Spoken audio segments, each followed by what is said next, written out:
Thank you, Mrs. Sell, and thank you for being here today, and welcome. I want to congratulate you for taking the time to be in this program, even those of you who were gently urged to be here. It's good to have you. You know, you've heard the famous quote by Mark Twain, everyone complains about the weather, but nobody seems to do anything about it. Sometimes it seems, that was a joke, it was a Mark Twain joke.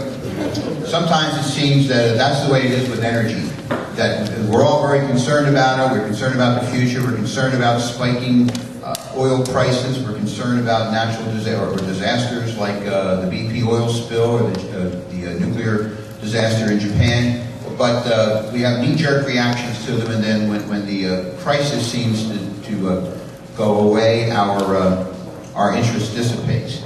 The purpose of this meeting is to have a meaningful dialogue that truly addresses America's energy future, not because we're going to solve that issue today, but rather that it's going to be the beginning of some consciousness raising for you, where we can go ahead and move forward and perhaps move in that direction, you as future leaders. I want to introduce our panel. Oh, good. Here I am. Okay. Okay, I'm going to introduce our panel. I'm not sure they're sitting in the same order that I'll be reading them, so I'm going to ask you to wave when it's time, okay? These are a group of people very busy who have agreed to take time out of their day to be here. Some of them travel a significant distance so that we can have a pretty good cross-section of energy alternative and energy sources representatives. So the first person speaking about solar energy will be Bob Mellifont. Thank you, Bob. You're Jeannie? I am. Good. Jeannie Leggett from Exelon will be speaking about nuclear energy. Sean Hogan from Gamesa will be speaking about wind. Doug Woosnam from Stargas Partnership will be representing the oil industry. Terry Black. Terry Black is a representative of the Marcellus Shale Coalition. And we've talked about that a little bit in class, and I think we'll learn a lot about that today. We also have a Public Utilities Commissioner, Mr. Wayne Gardner. And for those of you who don't quite understand it, some Public Utilities Commission is created to help regulate and look out for our consumer interests in areas such as nuclear. Well, he'll tell you more about that. So we have a very good panel, and we're pleased to have as our keynote speaker our United States Congressman. You know, these people, except for the public utilities, these people compete in the private sector. They compete for our energy dollars. They compete to provide us with the kind of energy we need, and they'll be very important players as we move forward. But there's also a big question, and that is, what is the appropriate role of government in a free market economy in two areas? One, in regulating these industries so that they're safe, and two, in providing incentives for new industries so that we move forward. And I'm very pleased to introduce a good friend of mine and a good friend of Bucks County Community College, United States Congressman Michael Fitzpatrick.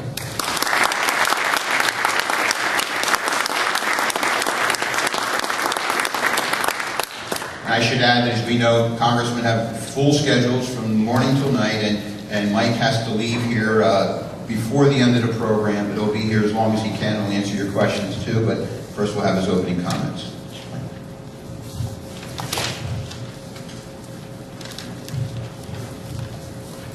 Thank you, Bill, for the introduction, and thank you to the Bucks County Community College for maintaining in the community that leadership role as you've held for over 40 years in continually important, critically important public discussions and maintaining a leadership role in that. So thank you for putting the panel together. Thank you to the panel. We've got an outstanding group of panelists here today. I've read their biographies. They come from diverse areas of the energy sector and the energy industry, that portion of our economy. They're going to lead us in a great discussion today, and couldn't be coming in at a more important time. I think also it's appropriate that this symposium is being held the day before Earth Day. Energy independence is important for our economic security, but also for our environmental security. And I'm sure we'll be hearing about that from all of today's panelists as well. This symposium is called America's Energy Future. And while that's a very broad topic, it really boils down to How can we secure our energy future through lessening and eventually eliminating our reliance on foreign energy sources? There is, I would say, near universal agreement on the need for energy independence. It's a hot topic in our nation's capital, I can tell you, and I'd like to read you a quote from the President about how important it is. Here's the quote. "We are the generation that will win the war on the energy problem, and in that process, rebuild the unity and confidence of America." That's a direct quote from the President of the United States, President Jimmy Carter, in 1979. Even though that was said by Jimmy Carter, it could have very easily come from President Barack Obama. In fact, every president from Richard Nixon through Barack Obama has talked about energy independence. President Obama has even predicted that we can achieve energy independence within the next 10 years. The difference is that in the 40 years since President Nixon started talking about energy independence, our national consumption of energy has grown by 40%. Energy independence for America is an important long-term strategic goal. But a more immediate and more realistic goal, I believe, should be to completely eliminate America's reliance on Middle East oil. This will not be an easy task. America has a large appetite for energy, and this trend continues to grow. Over the next 25 years, America's electricity use is expected to grow by 25%. As a nation and as consumers in our day-to-day lives, we must not be wasteful with energy. Jimmy Carter famously urged Americans to turn down their thermostats during a White House address he delivered beside the fireplace in a thick wool sweater. Carter's advice was well-intentioned, but it missed the point. Turning out the lights when we leave a room is certainly a good thing. But while energy conservation has an important place, energy and energy use are not the enemies.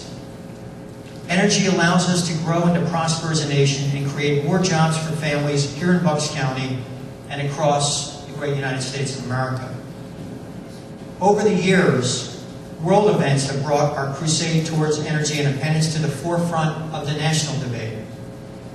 In the Carter administration, it was upheaval in the Middle East that inflicted pain at the pump.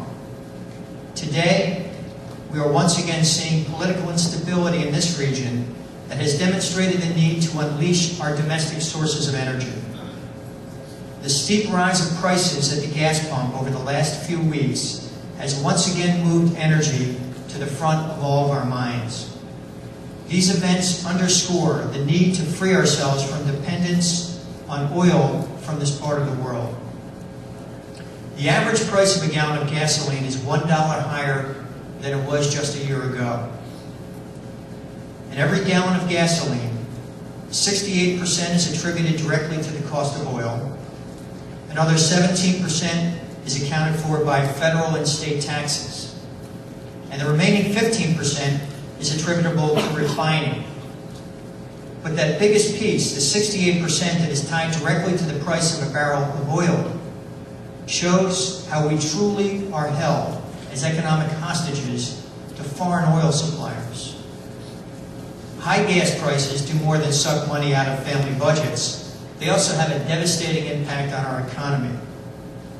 Here are some quick figures that illustrate the problem. Each dollar rise in gas prices means $2.6 billion per week is diverted to the gas pump and away from the rest of our economy. A sustained $10 rise in the price of a barrel of oil cuts economic growth by 0.2% and raises unemployment by 0.1%. In the agricultural sector, every dime added to the price of a gallon of gasoline and diesel will cost the sector $400 million a year. And finally, every dollar increase in the price of a barrel of crude oil results in about $1.6 billion in new costs for air carriers. So high energy prices, whether at the pump or on our electric bills, are a substantial drain on the economy and can threaten what has been so far a fairly fragile economic recovery. We know the scope and implications